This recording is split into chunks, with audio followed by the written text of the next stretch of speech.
रामपुर गांव में एक गरीब किसान अपनी बीवी सरिता के साथ रहता था। सुबह के वक्त मिट्टी के छोटे से घर में चूल्हा जल रहा था, जिस पर लोहे की कढ़ाई में थोड़ी सी सब्जी पक रही थी। अचानक दरवाजा खटखटाने की आवाज आती है। अरे, इतनी सुबह सुबह कौन इतने जोर जोर से दरवाजा पीट रहा है? दरवाजा खोलते ही सेठ रामलाल गुस्से में लाल पीला खड़ा था, जो कि बहुत लालची और चालबाज है। वह हर किसी से 2 गुना ब्याज वसूलता था। श्यामू, बहुत हो गया तेरा नाटक। मेरे पैसे कहाँ हैं? सेठ जी, कल ही तो मैंने आपको पूरी रकम दे दी थी और पूरा हिसाब पक्का कर दिया था, और मैंने आपके पुराने पैसे भी कब के लौटा दिए हैं। देर की वजह से तेरा ब्याज बढ़ गया है। अब वो उधार तुझे 5 गुना ब्याज के साथ लौटाना होगा। 5 गुना? सेठ जी, यह तो अन्याय है। मैंने मेहनत करके ब्याज सहित पूरे पैसे चुका दिए हैं।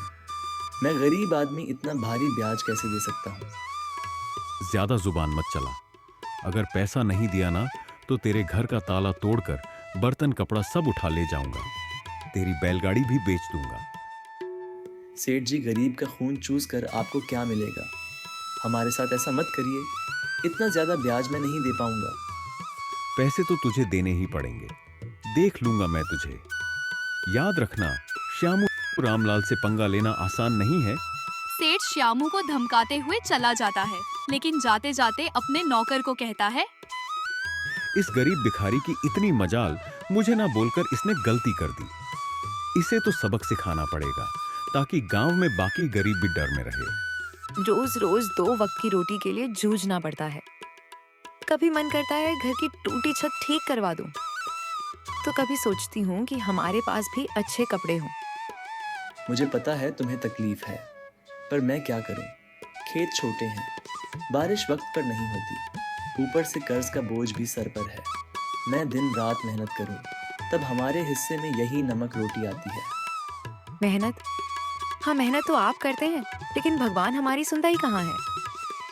लगता है जैसे भाग्य ने हमें इस गरीबी में ही सड़ने के लिए भेजा है। सरिता ने आह भरी पर चुपचाप सब्जी पकाने लगी।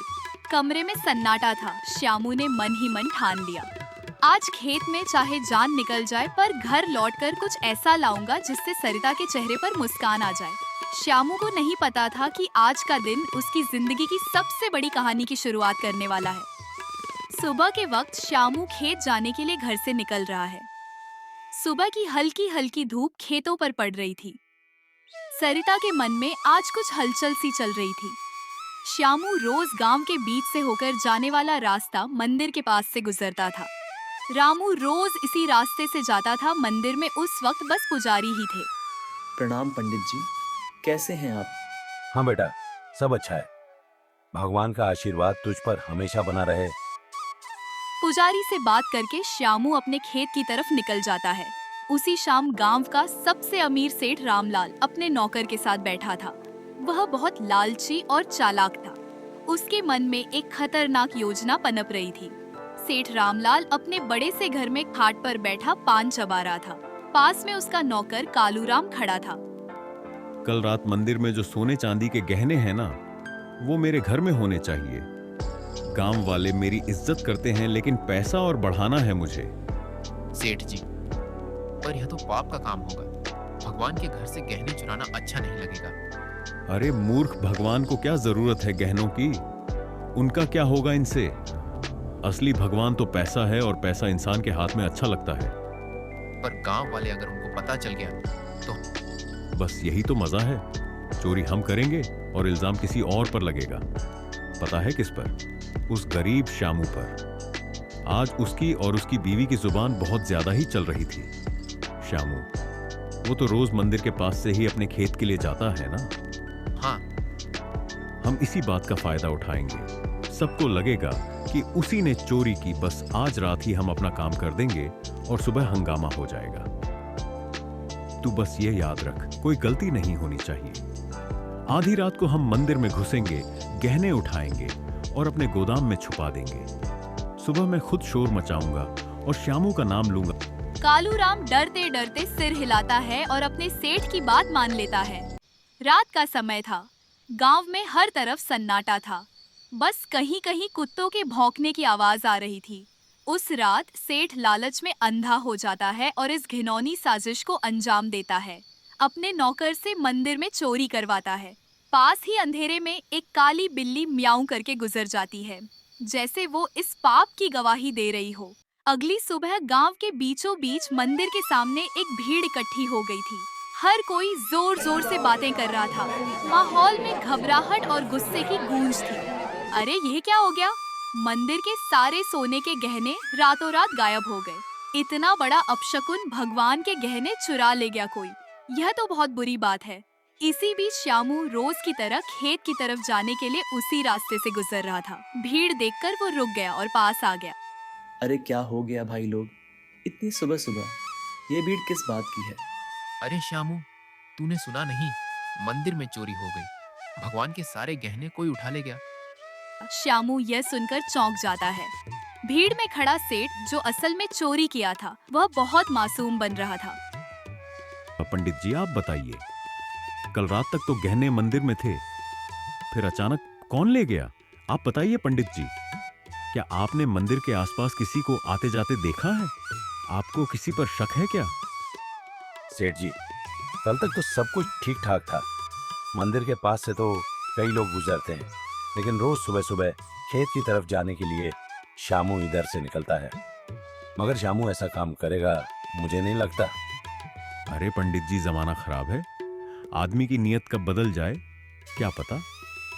और वैसे भी जिसने किया है वो मुंह उसे कभी मानेगा नहीं। मैंने अपनी आंखों से देखा है। रात को जब मैं खेत की तरफ जा रहा था, रामू मंदिर के पास चुपके चुपके घूम रहा था। ये क्या कह रहे हो आप लोग? मैंने कोई चोरी नहीं की है। इतना बड़ा पाप मुझ पर मत डालो। अरे हाँ, ये गरीब आदमी है, पैसों की तंगी में है, ये कर भी सकता है ये काम। ये लोग मुंह पर अच्छे बनते हैं।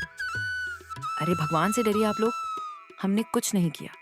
हम गरीब जरूर हैं, लेकिन चोर नहीं। मेरे पति जितना ईमानदार इंसान इस पूरे गांव में कोई नहीं है। ऐसा मत कहिए, वरना भगवान आप लोगों को कभी माफ नहीं करेगा। श्यामू और उसकी बीवी ने बहुत समझाने की कोशिश करी, लेकिन भीड़ मानने को तैयार नहीं थी। सब श्यामू को ही चोर मान बैठे। श्यामू और सरिता की आंखों में आंसू आ गए, लेकिन भीड़ में कोई उनकी सुनने को तैयार नहीं था। गांव वालों, अब तो सब साफ है। मंदिर के गहने चुराने वाला यही श्यामू है। चोरी करने वाले की एक ही सजा है, गांव से बाहर निकाल देना। हाँ, अगर इसने मंदिर में चोरी की है तो यह तो भगवान का भी अपराध ही हुआ। इसे यहीं रहने देंगे तो कल हमारे घरों से भी चीजें गायब हो जाएंगी। अरे आप सब क्यों नहीं समझते? मैं निर्दोष हूँ, मैंने कोई चोरी नहीं की। मैं तो रोज के जैसे अपने खेत जा रहा था। मुझ पर इतना बड़ा इल्जाम मत डालिए। भीड़ में जोर जोर से आवाजें गूंजने लगी। निकालो इसे, निकालो इसे गांव से। भीड़ में हलचल मच गई। लोग एक दूसरे से कान्हा फूंसी करने लगे। श्यामू और सरिता की आंखों में आंसू भर आए। उन्होंने कई बार सफाई देने की कोशिश की, लेकिन किसी ने उनकी नहीं सुनी। सबने मिलकर उन्हें गांव के बाहर निकाल दिया। श्यामू और सरिता मजबूर होकर गांव छोड़कर चले गए। गांव के बाहर एक सुनसान जगह पर टूटी फूटी झाड़ियों और खंटीली झाड़ियों के बीच एक पुरानी पड़ी झोपड़ी मिली। मजबूरी में वही उनका नया घर बन गया। सुनिए जी, ये जगह कितनी सुनसान है। ना पास में कोई इंसान, यहाँ आस पास की झोपड़ियों में कोई रहता भी नहीं है। ना खाने को कुछ है। अब हम क्या करेंगे? क्या करें सरला, जब अपना गांव ही हमें ठुकरा दे तो कहीं और सहारा ढूंढना पड़ता है। यही हमारी तकदीर है। मैं तो ये सोच रहा हूँ, आखिर चोरी की किसने है और इल्जाम मुझ पर डाल दिया गया। मैं असली चोर का पता लगा कर रहूंगा। दिन ढल गया। सरिता रोते रोते सो गई। श्यामू सारी रात परेशान बैठा रहा। अगली सुबह जब श्यामू उठा तो उसने देखा कि सरिता रो रो कर भूख से कमजोर हो गई है। सरला तुम यहीं रहो, मैं कुछ खाने के लिए लाता हूँ, फिर अपने खेत जाऊंगा दूसरे गांव से होते हुए। तुम दरवाजा अंदर से बंद करके आराम करो। इतना कहकर श्यामू जंगल की ओर चल गया। श्यामू ने सरिता को कुछ फल और आसपास की नदी से पानी लाकर दिया। श्यामू दूसरे गांव से होते हुए अपने खेत जाने के लिए निकल गया। अचानक घने जंगल में सामने से एक साधु बाबा प्रकट होते हैं। उनकी लंबी दाढ़ी और वस्त्र उन्हें अलग ही आभा दे रहे थे। श्यामू उनके पास गया। बेटा तू कौन है? तेरे चेहरे पर चिंता की रेखाएं साफ दिख रही हैं। बाबा, मैं इस गांव का ही रहने वाला हूँ, पर अब गांव वालों ने मुझे निकाल दिया है। मैंने कोई चोरी नहीं की। श्यामू रोते रोते साधु बाबा को पूरी कहानी बताता है। सेठ का कर्ज, गांव वालों का इल्जाम और मंदिर से चोरी की घटना। बेटा तेरी आंखों में छल नहीं है, तू सच्चा और साफ दिल का इंसान है। तेरी पीड़ा मैं समझ सकता हूँ, पर चिंता मत कर, असली चोर जल्द ही सामने आएगा। यह मेरा आशीर्वाद है। पर बाबा, कैसे सब मुझे ही दोषी मान रहे हैं? गांव छोड़कर मैं और मेरी पत्नी यहाँ भूखे प्यासे पड़े हैं। कोई मेरी बात मानने को तैयार नहीं है। मैं कैसे साबित करूं कि मैं निर्दोष हूँ? इस जंगल में एक श्रापित जानवर रहता है। उसने अपनी आंखों से असली चोर को देखा है। वही तुझे सच तक पहुंचने में मदद करेगा। पर ध्यान रहे, उस जानवर को ढूंढना आसान नहीं है। उसके पास जाना होगा, उसका विश्वास जीतना होगा, तभी वह तेरी मदद करेगा। श्रापित जानवर? बाबा, वह कौन है? मैं उसे कैसे ढूंढूं? यहाँ जंगल में तो बहुत से जानवर हैं। वह एक श्रापित काली बिल्ली है। सच यह है कि उसकी आंखों ने वह दृश्य देखा है जो किसी और ने नहीं देखा। जा बेटा, उस जानवर को ढूंढ और उससे मदद मांग। वो बिल्ली तेरी जिंदगी बदल देगी। भगवान तेरा साथ देंगे। जा बेटा, सत्य की शक्ति तेरे साथ है।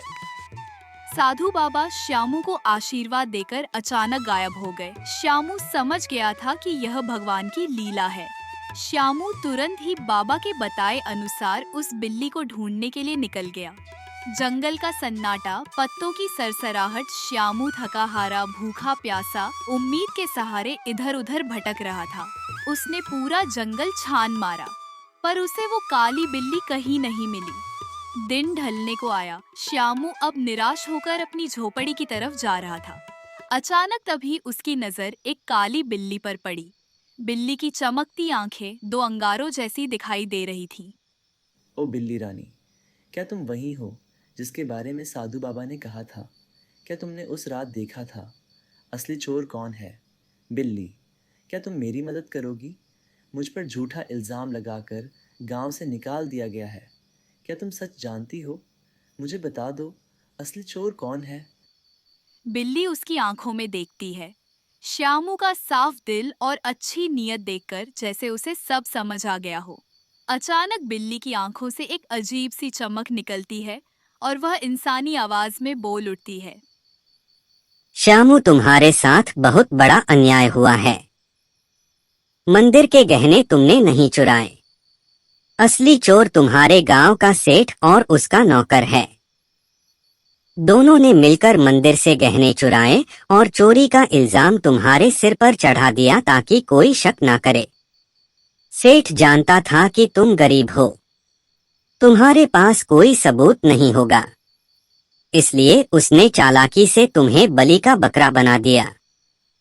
क्या गांव का सेठ वही जो सबसे धर्म और दान की बातें करता है? और उसका नौकर भी तो यही सच्चाई है। गांव वालों ने मेरी ईमानदारी पर शक किया और असली अपराधी चैन से सो रहा है। बिल्ली, अब मैं क्या करूं? ये सच गांव वालों तक कैसे पहुंचाऊं? सच को कोई दबा नहीं सकता। मैं तुम्हारी मदद करूंगी। तुम मुझे कल गांव लेकर चलो। मैं वहां जाकर सबको सारी सच्चाई बताऊंगी और तुम्हें निर्दोष साबित करूंगी। श्यामू को बिल्ली की बातें सुनकर राहत मिलती है। वह घर जाकर सरिता को पूरी बात बताता है। अगली सुबह श्यामू और सरिता बिल्ली को लेकर गांव जाते हैं और सबको बुलाते हैं। गांव वालों, आप सबने मुझे चोर बोलकर गांव से निकाल दिया था, पर असली चोर अभी भी गांव में ही बैठा है। आज मेरे पास एक गवाह है जो मुझे निर्दोष साबित करेगा। ये गांव वालों सुनो, असली चोर श्यामू नहीं है। मैंने अपनी आंखों से देखा है। मंदिर के गहने सेठ और उसके नौकर ने मिलकर चुराए हैं। अगर तुम्हें यकीन नहीं होता तो सेठ के घर जाकर देखो, मंदिर के गहने वहीं मिलेंगे। अरे ये बिल्ली बोल कैसे रही है? चलो हम जाकर देखते हैं सेठ के घर गहने हैं या नहीं। वैसे भी सेठ ही हमें हमेशा धोखा देता रहा है। बिल्ली को बोलता देख सब चौंक जाते हैं और गांव के कुछ लोग सेठ के घर जाते हैं। उनको गहने सेठ के घर में मिल जाते हैं। अब पूरे गांव में बातें होने लगी, सेठ चोर है, सेठ चोर है, सब बोलने लगे। सेठ ने चालाकी से अपने नौकर को इशारा करा और सारा इल्जाम नौकर पर डाल दिया। अरे नहीं नहीं, मैं चोर नहीं हूँ। ये सब मेरे नौकर की करतूत है। उसने ही चोरी की है। मैं तो खुद हैरान हूँ। झूठ मत बोलिए सेठ जी, आप सबसे ब्याज में 4 गुना पैसे वसूलते हो, अब चोरी भी करवा रहे हो। ठीक है, अगर तुम सब कहते हो तो इस नौकर को सजा मैं दूंगा, क्योंकि यही असली चोर है। मुझे इस बारे में कुछ नहीं पता था। सेठ ने पूरे गहने वापस मंदिर में रखवा दिए। अब गांव में उसकी कोई इज्जत नहीं करता है। पूरे गांव वालों ने श्यामू से माफी मांगी। उन्हें अपनी गलती का एहसास हो गया। सबने पूरे आदर सम्मान के साथ श्यामू और सरिता को गांव वापस बुलाया। श्यामू और उसकी पत्नी सरला अब वापस अपने घर आ गए थे। शाम का समय, हल्की ठंडी हवा चल रही है। श्यामू बोलने वाली बिल्ली के साथ खेत की तरफ जा रहा था। बिल्ली, आज अगर तुम ना होती तो मेरी जिंदगी बर्बाद हो जाती। तुम्हारे ही कारण ही मुझे इज्जत वापस मिली। तुम्हारा बहुत बहुत धन्यवाद। श्यामू, अब मुझे तुमसे एक आखिरी बात कहनी है। अचानक तेज रोशनी बिल्ली के चारों ओर फैलने लगती है। बिल्ली चमकने लगती है और पल भर में वह एक सुंदर अप्सरा में बदल जाती है। श्यामू आश्चर्य से पीछे हट जाता है। अरे ये क्या हुआ? तुम अचानक अप्सरा कैसे बन गई? कौन हो तुम? हाँ श्यामू, मैं एक अप्सरा ही हूँ। मुझे स्वर्ग से श्राप मिला था। मैं इस श्राप से मुक्त होने के लिए ही धरती पर आई थी। जब तक मैं धरती पर किसी सच्चे और भले इंसान की मदद नहीं करती, तब तक मैं इस बिल्ली के रूप में ही रहती। तुम एक सच्चे और ईमानदार इंसान हो, इसलिए तुम्हें बचाकर मैंने भी अपना श्राप तोड़ दिया। तुम्हारी ईमानदारी और भलाई ने मुझे श्राप से मुक्त कर दिया है। तुम्हारा बहुत बहुत धन्यवाद श्यामू, मैं बहुत खुश हूँ। मैं तुम्हें वरदान देना चाहती हूँ। तुम्हें जो चाहिए बेझिझक कहो। श्यामू की आंखों में चमक आ जाती है। वह भावुक होकर अप्सरा को प्रणाम करता है। देवी, मेरी जिंदगी गरीबी से घिरी हुई है। मैं दिन रात खेतों में मेहनत करता हूँ, मगर फसल कभी अच्छी नहीं होती। ऊपर से कर्ज का बोझ है। मेरे परिवार के लिए 2 वक्त की रोटी जुटाना भी मुश्किल हो जाता है। श्यामू, मैं तुम्हें वरदान देती हूँ। तुम्हारी परेशानी अब समाप्त होगी। जंगल के बीच में एक लाल फूल के पौधे के पास एक चमत्कारी फल का पेड़ है। वह पेड़ स्वर्ग से आया है। उस पेड़ का फल सिर्फ ईमानदार इंसान ही खा सकता है।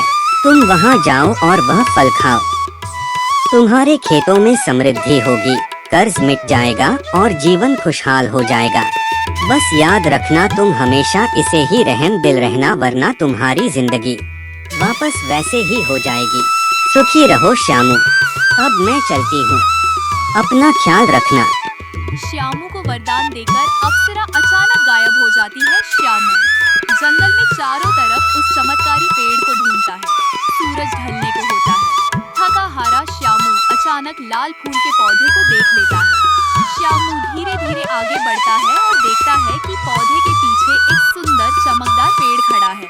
पेड़ की टहनियों पर सुनहरे फल चमक रहे हैं। श्यामू श्रद्धा से पेड़ के पास जाता है। पेड़ देवता, मुझे अप्सरा ने आपके पास भेजा है। मैं गरीब किसान श्यामू हूँ। क्या मैं आपके फल खा सकता हूँ? अचानक पेड़ से आवाज आई। श्यामू, मुझे सब पता है, तुम सच्चे और भले इंसान हो। इसीलिए अप्सरा ने तुम्हें यहाँ तक पहुँचाया है।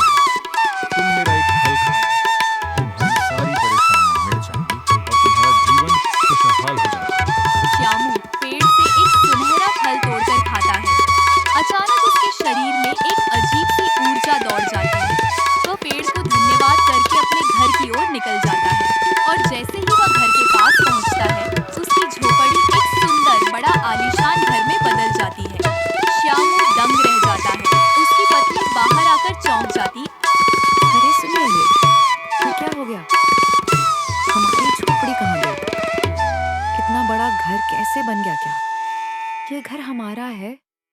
यह सब भगवान की कृपा है। जंगल में मुझे एक अप्सरा मिली। उसने मुझे चमत्कारी पेड़ का रास्ता बताया। उस पेड़ ने मुझे फल दिया और जैसे ही मैंने खाया हमारी किस्मत बदल गई। इतने सालों की गरीबी के बाद अब हमारी ज़िंदगी बदल गई। भगवान का बहुत बहुत धन्यवाद। हाँ, मगर याद रखना, यह चमत्कार हमें सिर्फ इसलिए मिला है क्योंकि हमने कभी बेईमानी नहीं की। यह वरदान हमें हमारी मेहनत और ईमानदारी की वजह से मिला है। श्यामू और सरिता अपने नए घर में खुशी से रहने लगे, पर श्यामू अब भी साधारण कपड़ों में ही रहता था। उसके अंदर जरा सा भी घमंड नहीं आया। उसने हमेशा उस अप्सरा की बात याद रखी। अब श्यामू गांव में सबकी मदद करने लगा। उसके घर में हमेशा अनाज भरा रहता था और मेहमानों के लिए दरवाजे खुले रहते थे। वह गांव के सारे जरूरतमंद लोगों को अनाज बांटता था। सारे गांव में श्यामू की बातें होने लगी। हर कोई अब श्यामू की बहुत इज्जत करने लगा था। एक दिन गांव वालों को श्यामू की तारीफ करते सेठ रामलाल ने सुन लिया। ये सब देख रामलाल को जलन होने लगी। सब दिखावा है। कोई इतना अमीर अचानक कैसे हो सकता है? जरूर इसके पीछे कोई बड़ा राज है। अगर यह ऐसे ही अमीर होता रहा तो गांव में मेरी इज्जत तो मिट्टी में मिल जाएगी।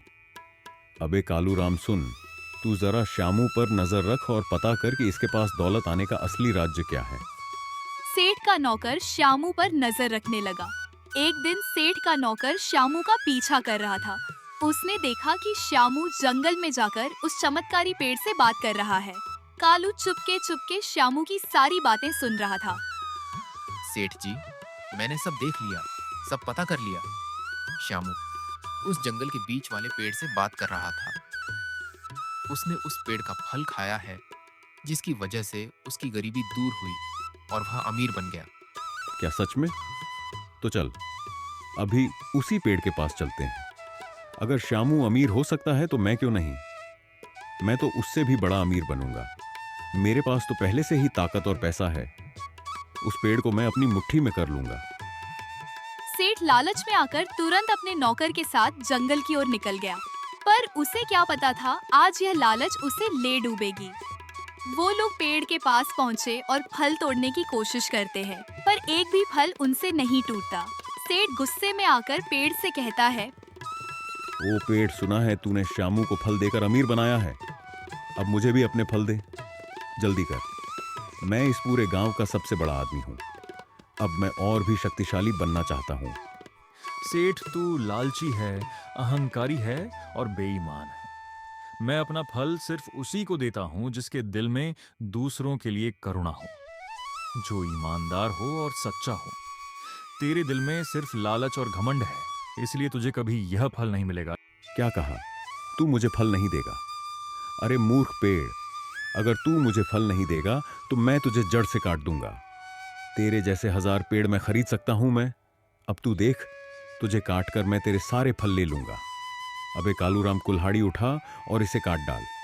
गांव जाकर उस रामू को भी आज मैं खत्म कर दूंगा। कालूराम भागकर जाता है और कुल्हाड़ी लेकर आता है। सेठ पेड़ को अपने पैर से मारने लगता है और उसका नौकर कुल्हाड़ी से पेड़ काटने की कोशिश करता है, लेकिन कुल्हाड़ी लगते ही चिंगारियों में निकलती है। अचानक आसमान से बिजली गिरने लगी और तेज हवा चलने लगी। ठहरो, तुम दोनों को अपने लालच और पाप का फल अब यही मिलेगा।